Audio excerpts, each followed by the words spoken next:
Anything that is historical is a good thing to have a reference point. Because you know, Marcus Garvey talk about a people without a knowledge of them history is like a tree without root. So if you don't know the history, anything will come to you, will accept it, and you don't want to get into the belief system now, where you can know. You know, it's better to know than to believe. So if a man come to you with a belief thing and you have the reference, like an archive, you say, this was the time when Bob Marley never have no locks, this is the time when he have locks. This is the time when, you know, and you can show him influence all over the world with these things. It's more important than somebody sitting down and telling you. Because you can talk, and the man say, all right, come here, go down to the museum, I'm going to show you what I talk about. He said, so when you go down to the museum, he said, this is that. You know, say they have a white guy named Roger Steffens, when most of him life, he might collect all of these things and collect from all over the world. See, listen to Bob Marley music. Why him write that song? I shot the sheriff. You can go to the museum and you know, say the genesis of the songs, you know, in collaborations with people. This is very important in history to know. You know, it's not like, I hate to say it, it's not like the Bible where you have to believe things that you don't know. You see, because most of the things in the Bible, you don't even know who write it.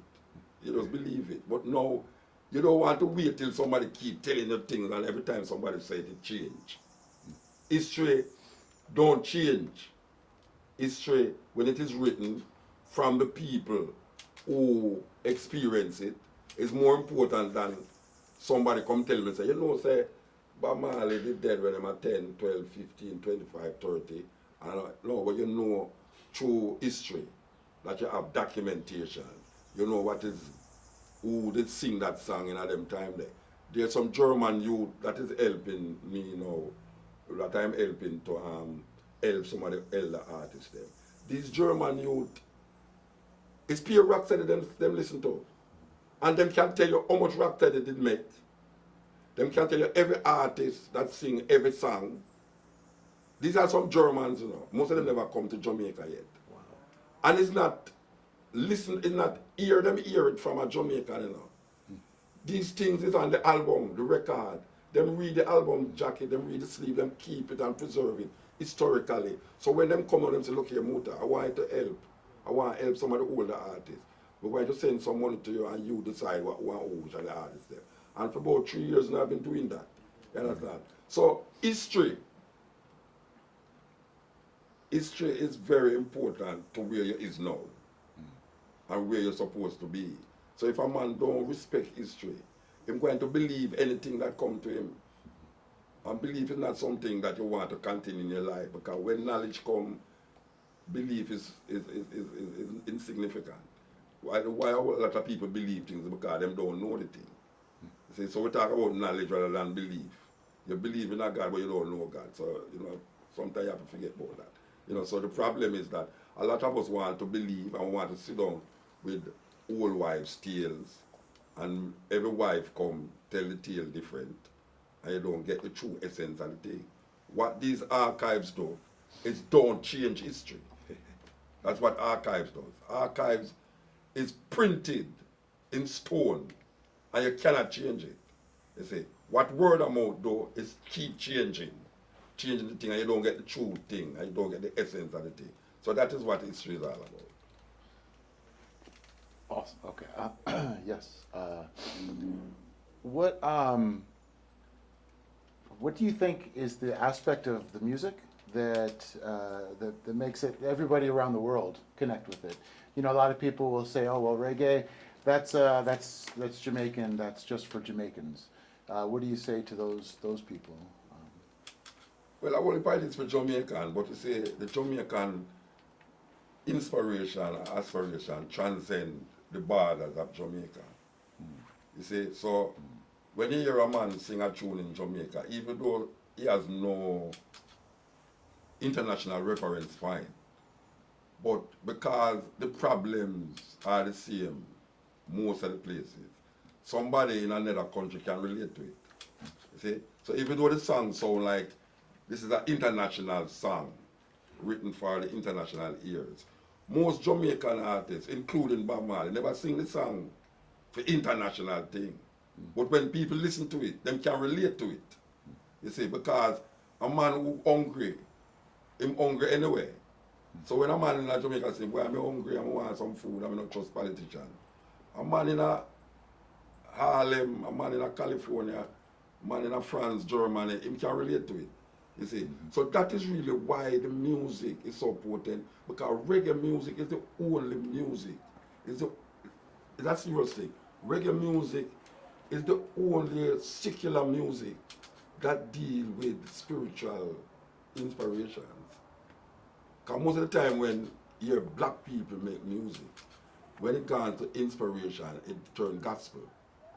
Reggae music is a secular music that deals with inspiration for the upliftment and advancement of the human being, the mind of the human being. So anybody can relate to it.